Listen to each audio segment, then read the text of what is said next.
यह कहानी आपने कभी सुना क्या? किसी मनुष्य के 2 पुत्र थे।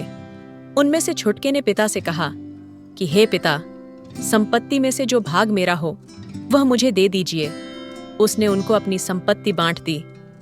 और बहुत दिन न बीते थे कि छुटका पुत्र सब कुछ इकट्ठा करके एक दूर देश को चला गया और वहां कुकर्म में अपनी संपत्ति उड़ा दी। जब वह सब कुछ खर्च कर चुका तो उस देश में बड़ा अकाल पड़ा और वह कंगाल हो गया और वह उस देश के निवासियों में से एक के यहाँ जा पड़ा। उसने उसे अपने खेतों में सूअर चराने के लिए भेजा और वह चाहता था कि उन फलियों से जिन्हें सूअर खाते थे अपना पेट भरे, और उसे कोई कुछ नहीं देता था।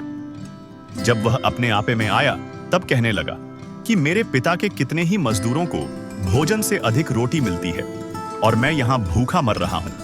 मैं अब उठकर अपने पिता के पास जाऊंगा और उससे कहूंगा कि पिताजी, मैंने स्वर्ग के विरोध में और तेरी दृष्टि में पाप किया है। अब इस योग्य नहीं रहा कि तेरा पुत्र कहलाऊं। मुझे अपने एक मजदूर की नाई रख ले।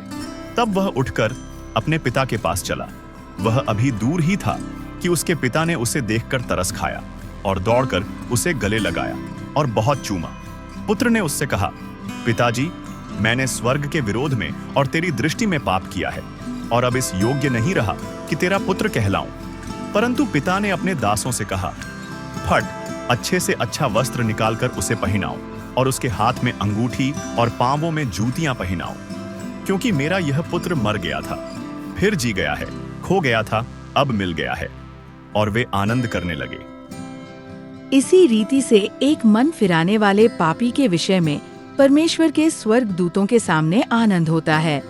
ये दृष्टांत हमारा सृष्टिकर्ता, प्यारे पवित्र परमेश्वर और उद्धारकर्ता प्रभु यीशु मसीह ने इसलिए कहे ताकि हम पापों की क्षमा, दिव्य शांति, उद्धार, सच्ची खुशी और अनुग्रह आर अनंत जीवन पाएं।